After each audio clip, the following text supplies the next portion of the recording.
پورے اس کی جہاں تک پرواز تھی وہاں تک حضور صلی اللہ علیہ وسلم وہاں تک پرواز کیے.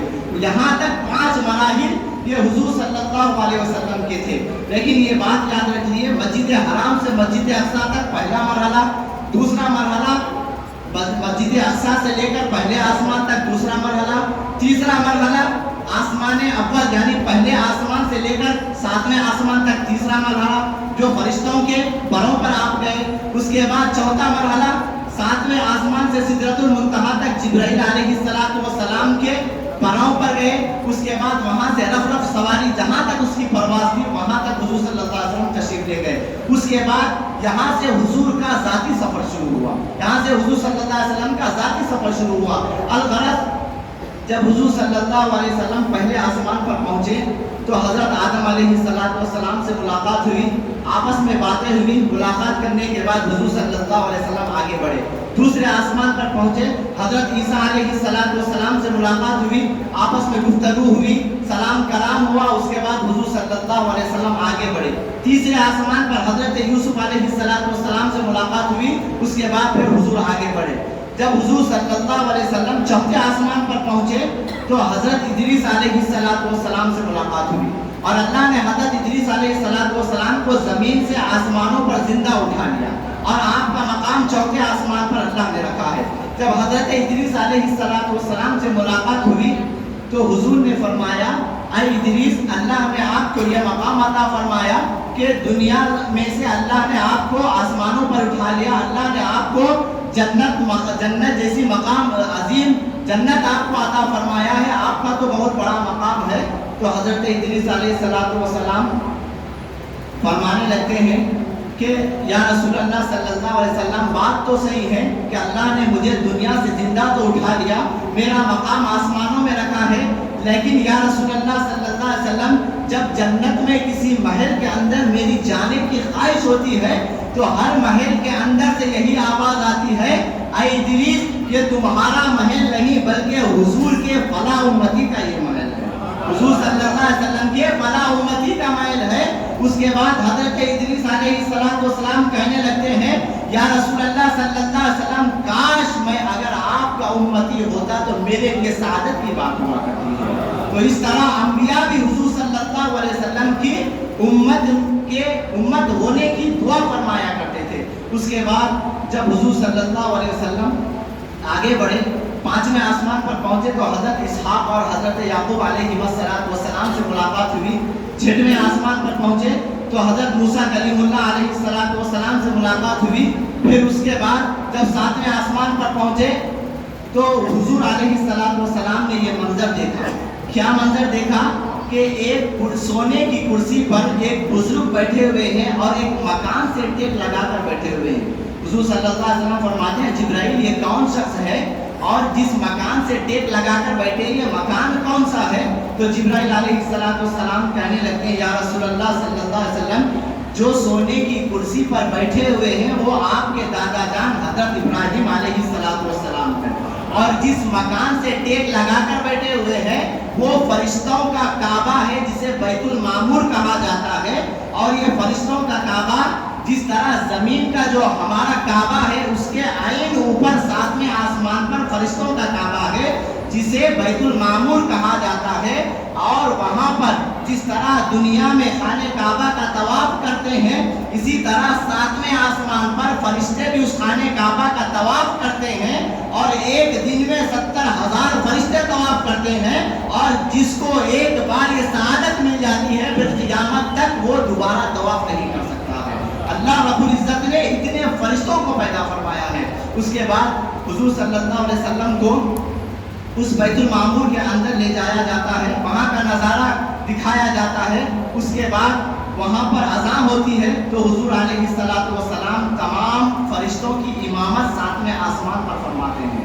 اور محدث دکن رحمۃ اللہ علیہ بیان فرماتے ہیں کہ جب جمعہ کا دن آتا ہے، جب جمعہ کا دن آتا ہے تو 7 آسمان کے فرشتے 7ویں آسمان پر نماز پڑھتے ہیں اور اس جبرائیل علیہ السلام جمعہ کی اذان دیتے ہیں اور اسرافیل علیہ السلام جمعہ کا خطبہ دیتے ہیں اور میکائیل علیہ السلام جمعہ کی امامت فرماتے ہیں اور سارے فرشتے مل کر جمعہ کی نماز ادا فرماتے ہیں۔ اس کے بعد جب جمعہ کی نماز ختم ہو جاتی ہے تو حضرت جبرائیل علیہ السلام نے جو اذان دی ہے، اللہ کی بارگاہ میں اپنے ہاتھوں کو اٹھا کر دعا کرتے ہیں، اے باری تعالیٰ، آج ہم نے جو اذان دی ہے اس کا ثواب مجھ کو نہ دینا، بلکہ حضور صلی اللہ علیہ وسلم کے امتیوں میں سے اس شخص کو عطا کر دینا جو جمعہ کے دن مسجدوں میں اذان دیا کرتے ہیں، جو مسجدوں میں اذان دیا کرتے ہیں ان کو میرا ثواب عطا کر دینا۔ اب ادھر اسرافیل علیہ السلام بھی اپنے ہاتھوں کو اٹھا کر دعا کرتے ہیں، اے باری تعالیٰ، جو آج ہم نے جمعہ کا خطبہ دیا ہے یہ خطبے کا ثواب مجھ کو نہ دینا، بلکہ ان خطیبوں کو دے دینا جو جمعہ کے دن منبروں پر ٹھہر کر خطبہ دیا کرتے ہیں۔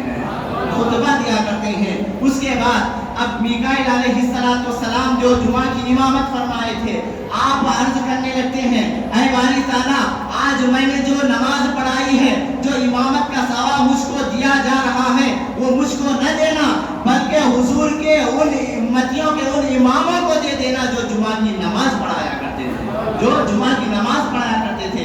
اب اذان کا ثواب بھی حضور کے امتیوں کو عطا کیا جا رہا ہے، خطبے کا ثواب بھی حضور کے امتیوں کو عطا کیا جا رہا ہے، اور خطبے کی امامت کا ثواب بھی حضور کے امتیوں کو عطا کیا جا رہا ہے۔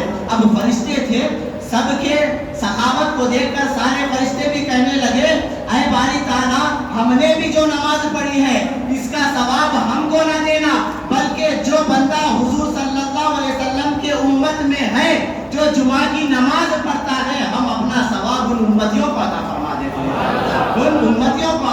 دیتے ہیں۔ اب اللہ رب العزت سارا نظارہ دیکھ رہا ہے کہ مخلوق ہو کر اپنی عبادت کا ثواب اس طرح لوگوں پر نچھاور کرتے جا رہے ہیں۔ میں تو خالق ہوں، میری سخاوت سب سے اعلیٰ ہونی چاہیے، تو اللہ نے فرمایا، اے فرشتوں، گواہ رہنا، تم اپنی عبادت کا ثواب حضور کے امتیوں کو عطا فرما رہے ہیں، میں تو خالق ہوں، ساری دنیا کا مالک ہوں، میری سخاوت کا بھی عالم سن لو۔ اللہ فرماتا ہے، اے فرشتوں، گواہ رہنا، جو جمعہ کی نماز پڑھتا ہے میں اس کے سارے گناہوں کو معاف فرما دیتا ہوں۔ اس طرح اللہ رب العزت نے جمعہ کی نماز پڑھنے والوں کے لیے یہ خوشخبریاں سنائی ہے۔ الغرض حضور صلی اللہ علیہ وسلم ساتویں آسمان سے نکل کر جنت سدرہ پہ پہنچتے ہیں۔ اس کے بعد اللہ کا حکم ہوتا ہے، اے جبرائیل، میرے محبوب کو جنت کی سیر کرائی جائے، جنت کے نظارے بتائے جائیں۔ تو اللہ کا حکم تھا، حضرت جبرائیل علیہ السلام ہمارے نبی کو جنت میں لے کر گئے۔ حضور صلی اللہ علیہ وسلم ارشاد فرماتے ہیں، جب میں جنت کے دروازے پر پہنچا تو حضور فرماتے ہیں جو جنت کی دروازہ ہے اس کی جو چوکھٹ ہے اتنی چوڑی اور اتنی وسیع ہے، حضور فرماتے ہیں کہ اس کو پار کرنے کے لیے 40 سال کا عرصہ لگتا ہے۔